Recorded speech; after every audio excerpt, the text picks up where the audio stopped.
बीजाङ्कुरजनराघाद्य क्षेमपकदा यस्य ब्रह्मा वा विष्णु वा हरो जिनो वा नमः तस्मै।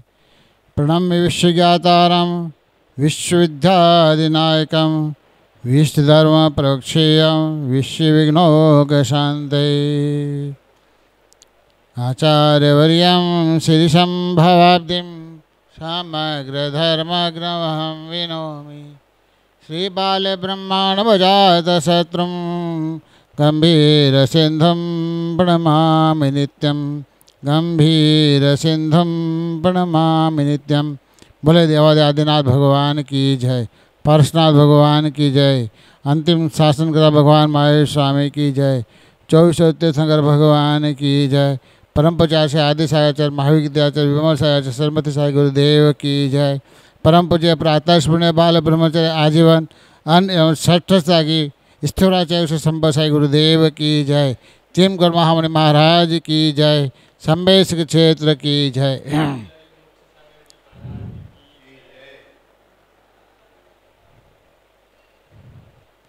मांसम न जायते भूम्याम न वृक्षे च न पर्वते जीवघाता समुत्पन्नम हेयम मांसम व्रतादिभि।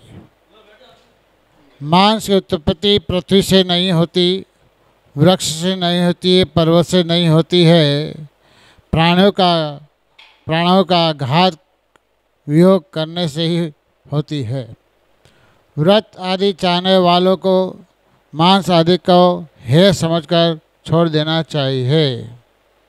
कहते हैं कि नरेश चक्री त्रिदशेश व्रजी, नरेश चक्री त्रिदशेश व्रजी मृगेश सिंह मृषभो व्रतेषु मतो मही सुवर्णशैलो भविष्य मानुष भव प्रधानम। मनुष्य में चक्रवर्ती, देवेंद्र में इंद्रपद, पशुओं में सिंह, व्रतों में प्रसम भाव और पर्वत में सुमर पर्वत प्रधान होता है। उसी प्रकार यहाँ कहा है कि दुर्लभ लही जो चिंतामणि त्यो पर्याय लेहि त्रसतनि लट पीपल अली आदि धरीर धर धर मरियो सही बहु पीर। छेड़ाराम दौलतराम जी कहते हैं जिस प्रकार रत्नों में चिंतामणि रत्न दुर्लभ सा प्राप्त होता है और उसी प्रकार ये पर्याय में त्रस पर्याय प्राप्त करना दुर्लभ है। 2 इंद्रिय, 3 इंद्रिय, चीटी, 4 इंद्रिय, भोरा आदि शरीर को बार बार धारण करके मरा और अनेकों दुखों को प्राप्त किया। इस जीव ने जिस प्रकार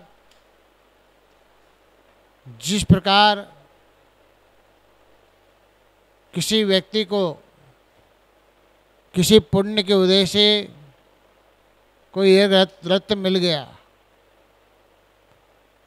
वह रत्न लेकर के समुद्र के उस पार जाना चाहता था और जैसे ही समुद्र में उतरा और बीचों बीच पहुंचा, मुट्ठी में रत्न बांधा हुआ था। किसी कारणवश ऐसा पाप कर उदय आया, अचानक मुट्ठी खुल गया और रत्न समुद्र में गिर गया। फिर उस रत्न को पाने के लिए सारा समुद्र ढूंढ लेता है, फिर भी उसको रत्न प्राप्त नहीं होता है। उसी प्रकार मनुष्य को ये त्रस पर्याय प्राप्त हुआ है। त्रस पर्याय एक रत्न है, मनुष्य पर्याय एक रत्न है। यदि उसको सही रूप में समझा तो समझना उसका अगला भाव सुधर गया, यदि नहीं तो फिर इसको संसार में ही भटकना पड़ेगा। प्रत्येक मनुष्य को 14 भाव प्राप्त होता है। आत्म कल्याण का एक अवसर मिलता है 48 बार। 16 भाव मनुष्य का, 16 भाव स्त्री पर्याय का और 16 भाव नपुंसक पर्याय का। ये 48 भाव जीव को कल्याण का अवसर प्राप्त होता है। यदि इस 48 भाव नहीं समझ पाया तो फिर उसको 84 लाख योनि में भटकना पड़ेगा। इसलिए मनुष्य प्राय दुर्लभता से प्राप्त होती है। तुलसीदास जी कहते हैं रामायण में कि बड़े भाग है मां अनुष्ठितन पावा, सुर दुर्लभ सर ग्रंथ न गावा, साधन दाम मोक्ष कर द्वारा, पाए निजे परलोक संवारा। बड़े भाग्य से इस करु भूमि में सज्जाते श्रावक पद में मानव जन्म होता है। इस मनुष्य गति को पाने के लिए देवता भी तरसते हैं, क्योंकि मानवता के बिना महात्मा पद की प्राप्ति नहीं होती है और महात्मा ही एक दिन परमात्मा बनता है। इस बात पर सभी ग्रंथ, सभी पंथ, सभी संत ने जोर दिया है। इसलिए देवता भी असंयमी को मनुष्य के चरणों में झुककर नमस्कार करते हैं, क्योंकि संयम की साधना मानव पर्याय में संभव है। प्राणी संयम और इंद्रिय संयम, संसार में सौधर्म इंद्र भी क्यों नहीं हो, एक भव अवतार भी क्यों नहीं हो, द्वासंगा पाठी भी क्यों नहीं हो, फिर भी वो सोदर इंद्र देव पर्याय में संयम की भावना करता है, परंतु देव पर्याय में संयम धारण नहीं होता है। इसलिए वो भी सोचता है मैं कहाँ था, अब मैं कहाँ आया हूँ। जहाँ संयम नहीं है ऐसी पर्याय में मेरे यहाँ से क्या फ़ायदा। वहाँ की आयु पूर्ण करके विचार करता है कि हे भगवान, मुझे कब मनुष्य पर्याय प्राप्त हो, अब कब मैं अपनी साधना करूं और साधना करके त्याग संयम मुनि बन करके अष्ट कर्म त्रियोग की साधना करके अष्ट गुण नाश करके अष्ट गुण को प्राप्त करूं, सिद्धि को प्राप्त करूं और सिद्धालय के पास जाके बैठ जाऊं। भगवान ऐसा मौका मुझे कब मिले। वो तो मनुष्य पर्याय के लिए तरस रहा है, पर जिसको मनुष्य पर्याय मिल गया वो क्या करता है, जैसे कांच का टुकड़ा समझ करके समुद्र फेंक देता है, वैसे मनुष्य पर्याय को कांच का टुकड़ा समझ करके भोगों में फेंक देता है। इसलिए उस जीव को फिर 84 लोगों में भटकना पड़ता है। इसलिए कहा है कि संयम दो प्रकार का है, प्राणी संयम, इंद्रिय संयम। 5 इंद्रिय और मन को वश में करना, इसका नाम है प्राणी संयम, इंद्रिय संयम। और 5 स्थावर और 1 त्रस को अपने वश में करना, इसका नाम है प्राणी संयम। इसके विपरीत दानवता है। इसमें सर्वप्रथम गृहस्थ जीवन में 15 प्रमाद 22 अभक्ष का त्याग करना चाहिए। सैनिक राजा ने भगवान महावीर से प्रश्न किया कि भगवान कहम चरे कदम चिते कदम बासे कदम सहे कदम मुझे कदम पावन बंधई। कि भगवान हम गृहस्थी हैं, संसारी हैं, भोगी हैं, रोगी हैं, शोकी हैं, दरिद्री हैं, भगवान कैसे पाप से बचा जाए, कि हम कैसे चलें, कैसे खाएं, कैसे बैठें, कैसे चलें, कैसे बोलें, कैसे करने से पाप का बंध न हो। भगवान महावीर ने उस सैनिक राजा को कहा, सुन सैनिक राजन, तुम जिसकी बात कर रहे हो उस पर्याय में बताया है कि यदम जरे जदम चरे जदम सहे जदम मुझे जदम पावे जदम पावना बंधई। मने यत्नपूर्वक चलो, यत्नपूर्वक बैठो, यत्नपूर्वक खाओ, यत्नपूर्वक बोलो, यत्नपूर्वक सो, जिससे उनको पाप का बंध न होगा। सैनिक राजा ने कहा ठीक है। मैंने यत्नपूर्वक मैंने क्या, प्रमाद रहित क्रिया, प्रमत योगा प्राण हिंसा, मन वचन काय की क्रिया प्रमाद सहित है तो पाप का बंध है।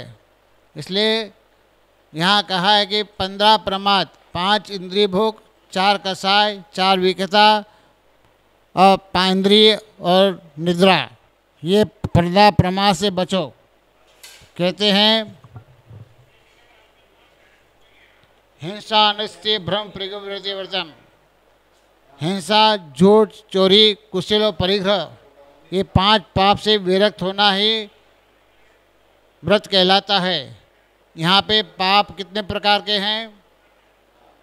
पाप कितने प्रकार के हैं? पाप 108 भी हैं, पाप 100 प्रकृति भी हैं।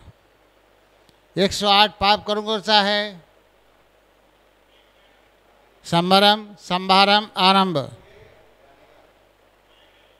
कृत, कारित, अनुबद्धा, मन, वचन, काय, तीनों को गुणा करो। 3 3 3 3 9 3 27, और 27 में 4 का गुणा करो कसाय का, 4 कसाय क्रोध, मान, माया, लोभ, कितना हो गया? 108 पाप कर्म होते हैं। इस पाप कर्म से बचने के लिए एक माला नौका मंत्र की जाप करो तो तुम पाप से बच जाओगे। 100 पाप प्रकृति कौन सी है? 100 पाप प्रकृति,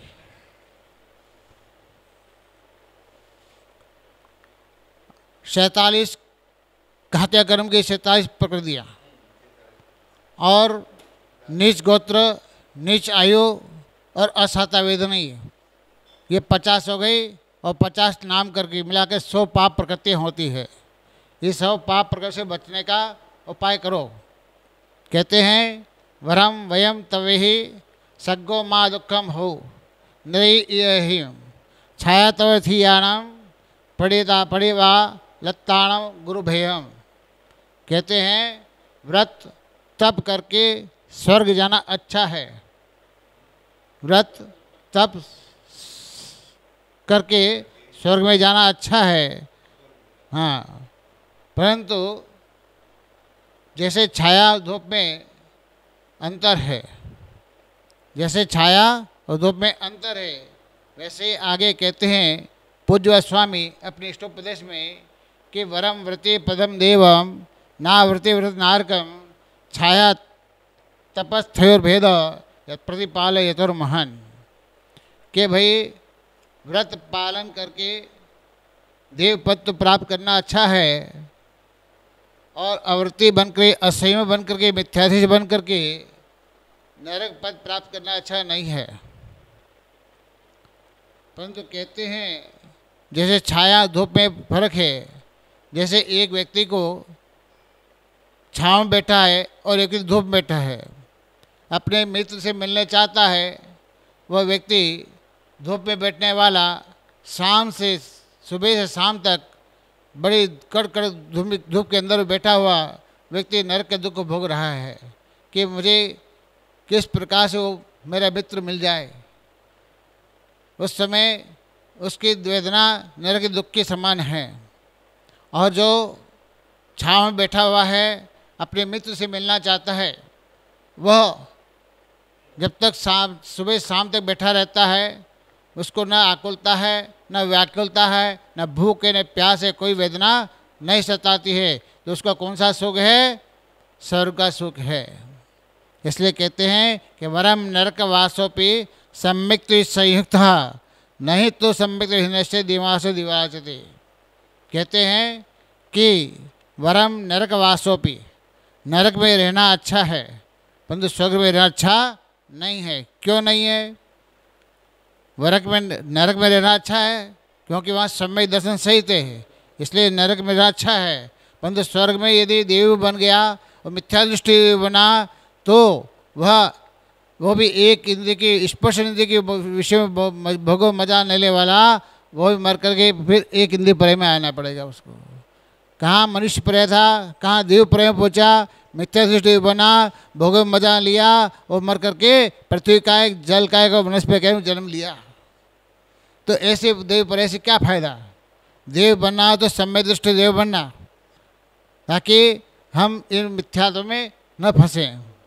इसलिए कहते हैं कि वरम नरक को, जिस प्रकार वृत्ति अवृत्ति में, धूप छाँव में फर्क है, वैसे अवृत्ति में, संयमी असंयम में फर्क है।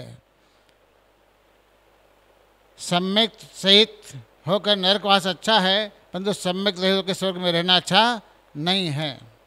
इसलिए गुणभद्र स्वामी उत्तर पुराण में कहते हैं कि अभीष्ट फलम माप्नोति व्रतवान परम जन्मनि न व्रता परो बंधना व्रतो परो रिपु।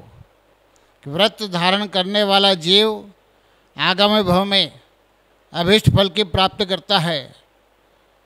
व्रत से बढ़कर जीव का कोई दूसरा बंधु नहीं है।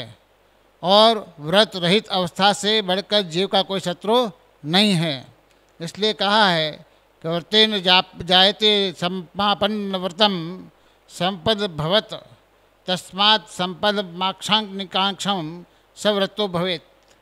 कहते हैं कि व्रत धारण करने से संपत्ति प्राप्त होती है। पाप परित्याग रूप व्रत से विमुख रहने पर संपत्ति नहीं मिलती है। इसलिए इससे धन वैभव की इच्छा रखने वाले को आकांक्षा रहित व्रत धारण करना चाहिए।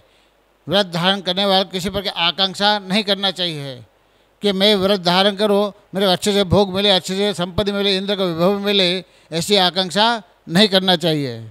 इसलिए आगे कहते हैं सागर धर्मावृत में, यावन सेव्या विश्यास्त तक्ता ना प्रवर्तति व्रते व्रतेत सर्वतो देवम व्रतो पुत्र सुखायते।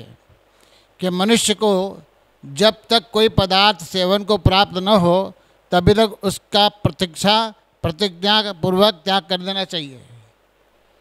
जब तक मनुष्य को कोई पदार्थ सेवन करने को प्राप्त न हो तब तक उसको उसकी प्रतिज्ञा पूर्वक उसको त्याग कर देना चाहिए।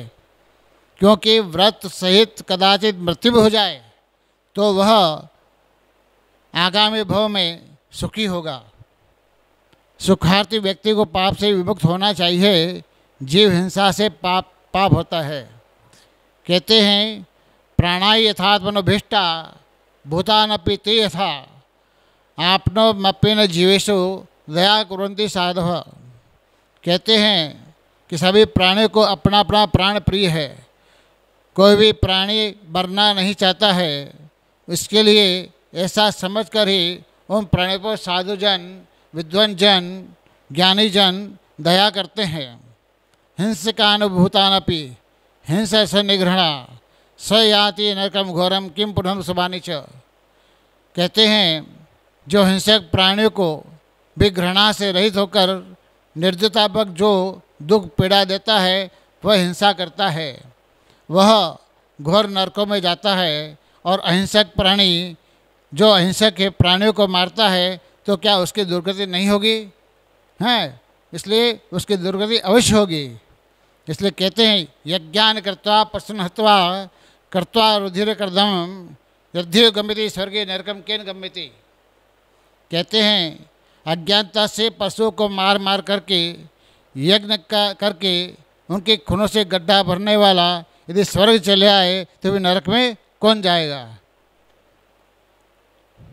इसके बारे में बहुत अच्छा कुंद गोस्वामी कहते हैं मूलाचार में, काय इंद्रिय गुण मग्ना कुलाओ जोनि सौ जीवाणाम नावने ठाणा दिशो हिंसा वियोजनम हिंसा। के काय माने शरीर, इंद्रिय, गुणस्थान, मारणा स्थान, कुल, योनि आदि सभी स्थानों में जीव को जान करके हिंसा आदि की प्रवृत्ति से विरक्त होना चाहिए। इसके बारे में हरिवंश पुराण में बहुत अच्छा दृष्टांत दिया है कि चरण कंटक वेद भयाद भटा विदते परिधान परिमुपानहम मृदुम प्रज्ञान मृग्यासु पुनः स्वयं निश्चित शस्त्र सते परिहरन्ति है। कहते हैं कि आचार्य कहते हैं जिस समय जूनागढ़ में बारात आने लगी थी तब पास में बंधे हुए पशुओं को देख करके नेमिनाथ जी ने कृष्ण से पूछा कि पशुओं को क्यों बांध रखा है। उस समय कृष्ण ने उत्तर में कहा था कि बारातियों की भोजनार्थ बांधे गए हैं। उस समय नेमिनाथ जी ने इस प्रकार विचार किया कि एक कांटा के चुभने से भय से लोग पैरों में जूता पहनते हैं। कांटा पैरों चुभने के भय से लोग पैरों में जूता पहनते हैं और ऐसे निर्दयी मनुष्य होकर के जो कोमल हिरण आदि निर्बल पशु को तलवार का प्रहार करते हैं अर्थात दूसरे प्राणियों को दुख का विचार नहीं करते हैं, तो ऐसे पाप के परिणाम से युक्त संसार अवस्था को धिक्कार है। ऐसा विचार करके उनको वैराग्य धारण कर लिया था। इस प्रकार आगे रत्न सावकार में कहते हैं समद्वर स्वामी कि छेदन बंधन पीड़न मति भारा व्यपूर्ण व्यतिचारा आहार वारणापि च स्थूल विधादि प्रत्यय पंचा। छेदन, मारन, बांधन, अधिभार लादना, आहार पानी देना में कमी करना, ये 5 अहिंसावत की अतिचार हैं। संकल्प पात कर कारित मननाधोग त्रेश तत्वान न हिनस्ति यदि धाव स्थूल विधादिपुरम निपुणा के जो तीनों योगों से कृत कारित अनुमोदना रूप संकल्प से त्रस्त रूप जीव को नहीं मारता है, उसे हिंसादि पापों का त्याग व्रत के विचार करने में समर्थ मनुष्य स्थूल हिंसा का त्यागी कहलाता है। इसको बोलते अहिंसा व्रत, स्थूल हिंसा का त्याग। अहिंसा व्रत को 5 भावना बताते हैं। अहिंसा व्रत की 5 भावनाएं कौन सी है, इसके बारे में बोलते हैं कि वांग मनुकृति आदान निक्षिपण्या संहिता आलिकपान भोजनानि पंच। वचन गुप्ति, मनोगुप्ति और इया समिति और आदान निक्षेप समिति और आलोकित 5 भोजन, ये अहिंसा व्रत की 5 भावनाएं हैं। आचार्य स्वामी समद्र कहते हैं प्राणति पात विधत्त व्यवहारस्त्य काम मूर्छभ्या स्थूलिप्य पापी हो विपरणम मणुतम भवती। जो स्थूल स्वरूप हिंसा, असत्य, चोरी, मैथुन और परिग्रह इन पापों से दूर होना है, त्याग करना, सो अनुव्रत कहलाता है। आगे कहते हैं कि इसका फल क्या है। पंचाणुव्रत निधेय निर्तिक्रमण फलंति सुरलोकम यथा अवधिष्ट गुणा दिव्य शरीरम च लभ्यन्ते। कहते हैं 5 अनुव्रत रूपी निधियाँ स्वर्ग लोक को प्राप्त कराती है, और वह 5 अनुव्रत रूपी निधियाँ अत्याचार सहित है, तो वह स्वर्ग लोक कौन सा है जिसमें अवधि ज्ञान और अणिमादि 8 गुणों तथा दिव्य वैकृत शरीर मिलता है। ऐसी कौन सी स्थिति है, इसके बारे में कहते हैं बहुत अच्छी बात बताइए कि कबीरदास जी कहते हैं कि मांसाहारी मानवा प्रत्यक्ष राक्षस जान इनकी संगति जो करे होवे भक्ति निदान। जो मनुष्य मांसाहारी है और वो प्रत्यक्ष में राक्षस है, क्योंकि इनकी संगति से खोटे परिणाम होने के कारण अपने धर्म की, ईश्वर की जो श्रद्धा भक्ति वह नष्ट हो जाती है। आगे कहते हैं वर्षे वर्षिष्ठ मेघन योजित शतम समा मांसे न खादिए तव समम। जो मनुष्य सैकड़ों वर्ष तक प्रतिवर्ष अश्वमेध यज्ञ करता है, उससे जो पुण्य होता है वह पुण्य मनुष्य मांस भक्षण न करने से उन दोनों को पुण्य एक समान मिलता है। जो यज्ञ करके जो पुण्य कमाता है और जो एक मांस नहीं खाता है उसको पुण्य बराबर मिलता है। इसलिए भगवत गीता में कहते हैं कि भो भो प्रजापति राजन पशुन पश्चित्वाधरे संज्ञा पीता जीव संधान निर्घृण सदसः एते ताम संप्रतिशन्ते स्मृतो वैश्य सप्तः संप्रतमय कुटिच्छन चित्तविथित मन्हा। हे प्रजापति राजन, तुमने यज्ञ में जिन जिन प्राणियों की बलि दिया है उस समय तेरे को घृणा नहीं आई, दया नहीं आई। वह निर्बल प्राणी मरते समय ऐसा विचार करके मरा कि जिस स्थान पर वह मरकर पैदा हुआ है उस स्थान पर तुम्हारा रास्ता देख रहा है कि तुम उस स्थान पर मरकर कब जाते ही तुमको लोहे की सांकलों से बांधकर तुम्हारे सिर को ऐसी पीड़ा पहुंचाएगा। इस प्रकार वह प्राणी नरक में विचार करता है। इससे सिद्ध हुआ कि यज्ञ में किसी भी प्राणी को पशु की बलि देकर पाप नहीं कमाना चाहिए, जिससे कभी भी पुण्य होने वाला नहीं है। इसलिए विष्णु पुराण में भी कहा है अल्पा यशो दरिद्राक्ष परकौपी जीवेन दुष्कृषु प्रायति नरा मांस भक्षक।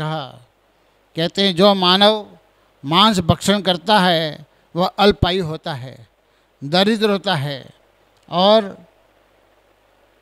दास दूसरे के यहाँ नौकरी करके जीवन व्यतीत करता है और नीच कुल में पैदा होता है। ये इसका फल है। इसलिए आगे दो चौराह को वामन कहिए, काको कहिए कसाय, मध्य मास को करे हार, 64 जन्म गृध अवतार।